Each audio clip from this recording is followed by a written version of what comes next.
अब यहाँ पर ये ज्योति जल रही है परमात्मा की।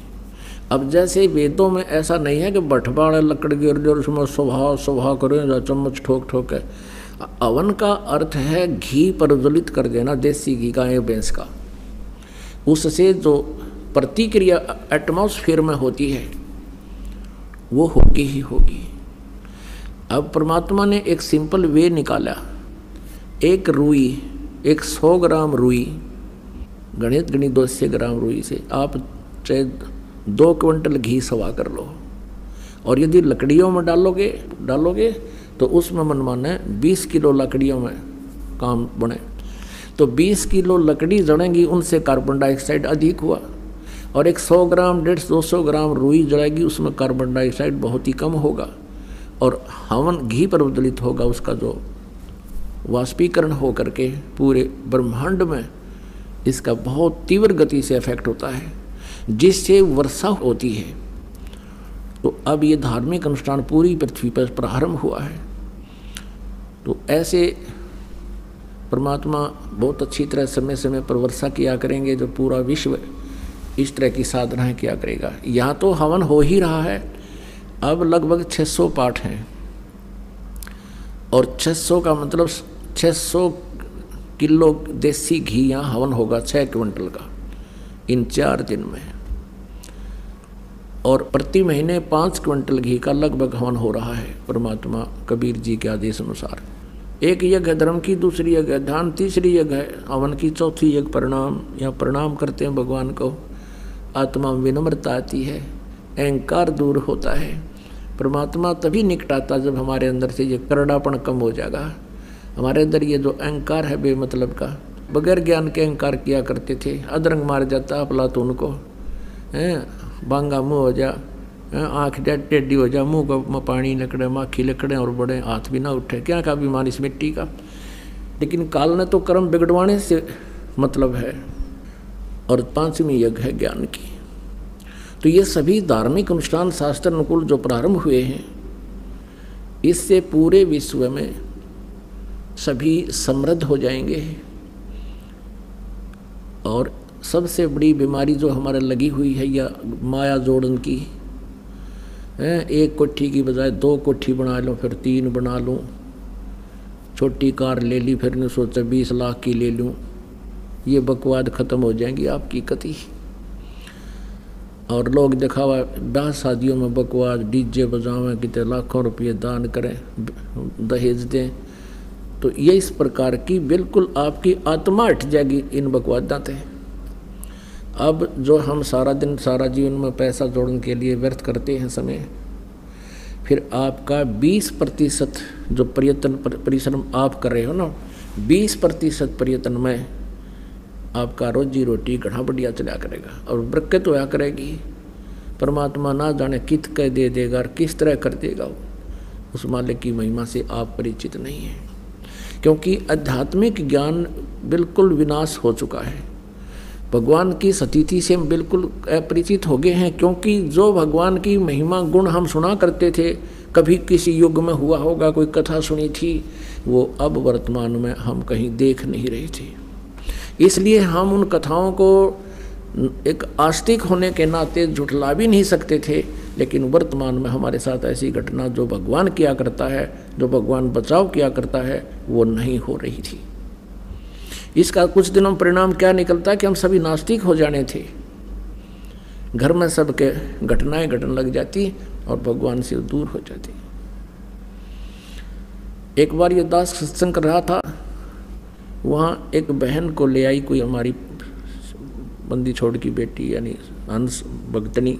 4-5 दिन का सत्संग था, कहीं हम कर रहे थे शहर में। तो 5वें दिन उसने नाम लिया और अपनी सारी राम कहानी बताई। उसने बताया कि जी मैं पहले बहुत आस्तिक थी, सभी जैसे भी अपने हिंदू धर्म में जो पूजाएं हैं सारी किया करती थी, और भी आसपास जो अपने इष्ट देव जैसे परंपरागत हैं, किसी का गरीबदास जी की पूजा थी, किसी का और श्याम जी की पूजा थी, कहती है सारी कराया करती थी।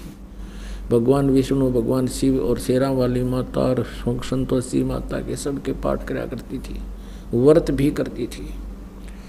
तीर्थ धाम जो भी बताए वहाँ भी मैं जाया करती थी। तो जब मेरे पुत्र का जन्म हुआ, जब पुत्र लगभग 1 या 2 वर्ष का होगा, मेरे पति की मृत्यु होगी। अब मैंने दोबारा शादी नहीं करवाई इस उद्देश्य से कि मेरे पुत्र की दुर्गति हो जाएगी और इसका जन्म नरक बन जाएगा। जैसे तैसे मजदूरी कर करा के बच्चे को बड़ा किया, पाला पोसा, और बच्चे की सुरक्षा के लिए, बच्चे के जीवन दान के लिए, उसकी दीर्घ आयु के लिए हर जगह मन्नत मान्या करती थी। एक दिन वो बच्चा +2 में पढ़ रहा था। उसने कहा माता जी मुझे मोटरसाइकिल दे दो।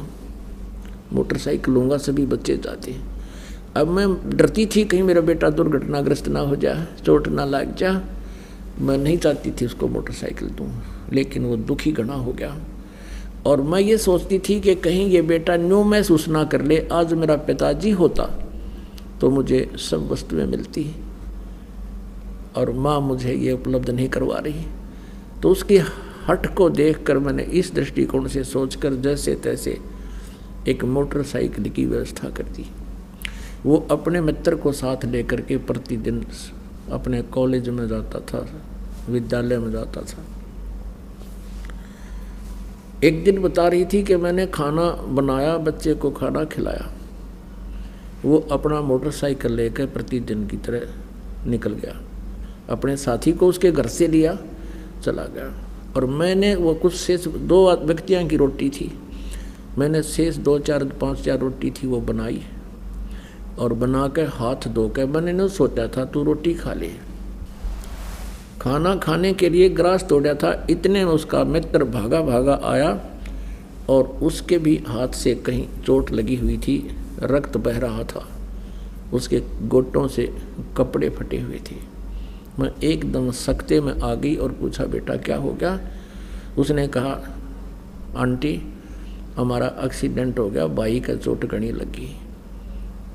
और मैं उसी समय वो ग्रास नो का नो हाथ से छूट गया, नंगे पैरा, सिर पर कपड़ा नहीं, भाग ली उस बच्चे के साथ साथ जिधर वो बता रहा था। वहाँ जाकर देखा कि वहाँ कुछ रक्त, एक्सीडेंट दुर्घटना के बाद जो गिरता है वो रक्त पड़ा हुआ था। मोटरसाइकिल टूटी पड़ी थी, बच्चे को मेडिकल ले जा चुके थे, हॉस्पिटल ले जा चुके थे। वहाँ पहुँचते ही पता लगा कि बच्चे की डेथ हो गई है। उस हॉस्पिटल के द्वार का टक्कर मारी और सिर फट गया, 7 टाँके आए मेरे सिर में। काफ़ी देर में होश आया। उसके बाद मैंने वो सभी देवी देवता जितनी भी पूजा में करा करती उठा कर कुर्डियाँ पे फेंक दी, अब कहीं भगवान नहीं है। और काल यही चाहता है कि ये नास्तिक हो जाए, फिर परमात्मा आवे मारे जाइयो माथा है उनके साथ, कितने मत्था पे चाई कर लियो, ये सुने को ना भगवान है को नहीं। फिर उस बहन ने आगे बताया कि आपके द्वारा जो उपदेश प्राप्त है परमात्मा कबीर जी की शक्ति से उनको जो सुख हुआ है, उनकी जो प्रोटेक्शन हुए हैं, जिस तरह मेरे पुत्र का एक्सीडेंट हुआ ऐसे ये बहन जो मुझे लेकर आई इसके बेटे का एक्सीडेंट हुआ, लेकिन ये सारा टूट फूट के भी आज जीवित है वो लड़का। ये मेरे से 1 साल से लग रही थी मेरे पीछे कि तू एक बार शरण ले ले, अगर तूने पहले शरण ले रखी होती तेरा बेटा नहीं मरना था, मैं गारंटी देती हूँ। वो बहन बता रही थी कि आपके उपदेशी ने, दीक्षागृत बहन ने मुझे बहुत कहा, लेकिन मैं नास्तिक हो चुकी थी कि नहीं सर झूठ है, मैं नहीं मान सकती कि भगवान ऐसा सुख दे सकता है। अब मैंने 4 दिन लगातार सत्संग सुना है और यहाँ बहुत सी बहन भाइयों ने अपने दुखों का निवारण, ऐसी ऐसी घटनाएं बताई हैं। मेरे कुछ आशा हुई है कि शायद भगवान हो सकता है, और फिर इस ज्ञान से मुझे निर्णय हो गया है कि परमात्मा हमें मिला ही नहीं था। तो पुणात्मा परमात्मा कबीर जी भी आकर के इस काल को लताड़ते हैं कि दुष्ट ने बड़ा जुल्म कर दिया, तूने परमात्मा की महिमा को समाप्त कर दिया, अपने आप तू भगवान बन गया।